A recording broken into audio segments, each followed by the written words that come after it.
నమస్కారం.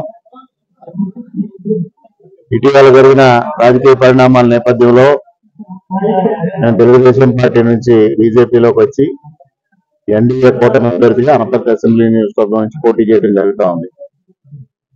ఈ నేపథ్యంలో ఇక్కడ ఎవరైతే వైసీపీ అభ్యర్థి ప్రస్తుత శాసనసభ్యుడు డాక్టర్ సత్య సూర్యనారాయణ రెడ్డి గారు ఉన్నారో అవాస్తవాలను ప్రచారం చేస్తూ తప్పుడు విధానాలను అనుసరిస్తూ భారతీయ జనతా పార్టీ దళిత వ్యతిరేకి హిందూ మతతత్వ పార్టీ అని ప్రచారం చేయడం జరుగుతూ ఉంది.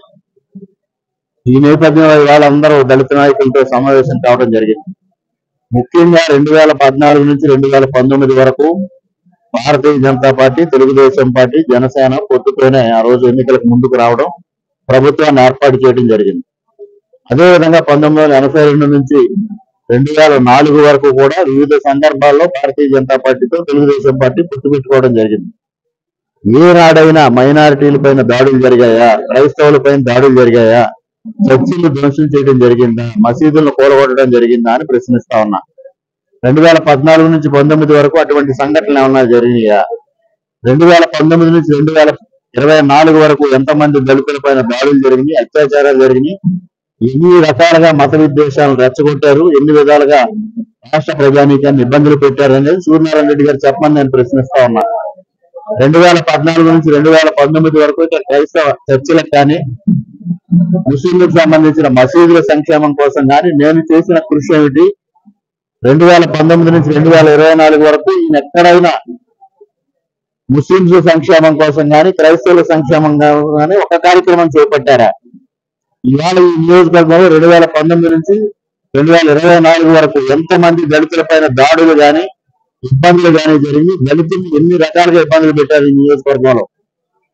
ఇవన్నిటికీ సూర్యనారాయణ రెడ్డి గారు సమాధానం చెప్పాలి. అవాస్తవాలను ప్రచారం చేసి రాజకీయ లబ్ధి పొందాలనుకోవడం అవివేకం. ఇవాళ మీ కౌంట్ డౌన్ స్టార్ట్ అయింది. మీ ఓటమిని మీరే స్వయంగా ఒప్పుకుంటా ఉన్నారు. సాక్షాత్తు మీ కార్యకర్తల దగ్గరే మీ ఓటమిని మీరు ఒప్పుకుంటా ఉన్నారు. మీ జగన్మోహన్ రెడ్డి ఆయన ఓటమి ఒప్పుకుంటా ఉన్నాడు, ఇక్కడ సూర్యనారాయణ రెడ్డి గారు ఆయన ఓటమి ఒప్పుకుంటా ఉన్నాడు.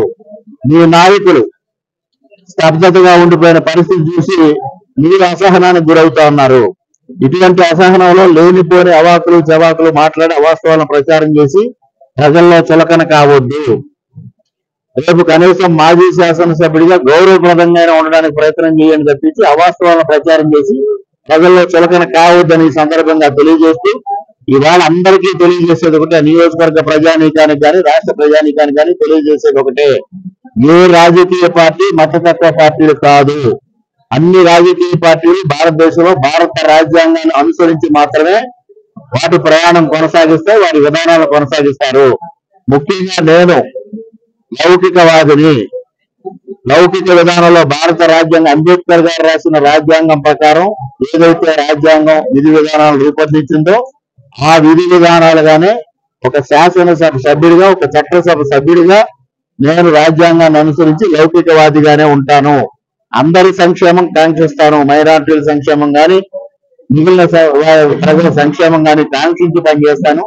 అభివృద్ధిని కాంక్షించి పనిచేస్తాను తప్పించి మత విద్వేషాలకి, కుల విద్వేషాలకి తావు ఇచ్చే వ్యక్తిని కాదు. మా చరిత్ర చూడండి, 54 సంవత్సరాలుగా మా కుటుంబ చరిత్ర చూడండి. అటువంటి ఎక్కడా జరగలేదు మా కుటుంబ చరిత్రలో. అది ప్రజలందరికీ తెలుసు. అనవసరంగా వీళ్ళు లేనిపోని రెచ్చగొడతా ఉన్నారు. ప్రజలందరికీ నేను స్పష్టం చేస్తా ఉన్నా, నేను భారతీయ జనతా పార్టీ సభ్యుడినైనా ఇవాళ ఎన్డీఏ కూటమి అభ్యర్థిగా పోటీ చేస్తా ఉన్నా. ఇవాళ తెలుగుదేశం, జనసేన, భారతీయ జనతా పార్టీ కూటమిగా ముందుకెళ్తుంది. లౌకికవాదానికి కట్టుబడి మాత్రమే ముందుకు పనిచేస్తాం.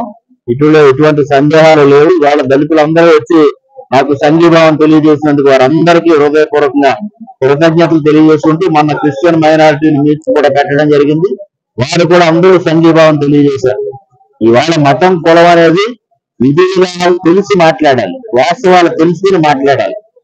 అంతేగాని అసలు మతం సారాంశం తెలియకుండా, మత సారాంశం తెలియకుండా అవాకులు చవాకులు మాటలు సరైన విధానం కాదు అని ఈ సందర్భంగా స్పష్టం చేస్తూ మరొక్క వారు అందరికీ హృదయపూర్వకంగా విజ్ఞప్తి చేస్తా ఉన్నా. అసెంబ్లీ అభ్యర్థిగా కమలం గుర్తుపైన ఓటు వేసి నన్ను, అదేవిధంగా పార్లమెంట్ అభ్యర్థిగా పురంధరేశ్వరి గారి కమలం గుర్తుపై వేసి పురంధరేశ్వరి గారిని గెలిపించమని అనపర్తి నియోజకవర్గం ప్రజానీకానికి హృదయ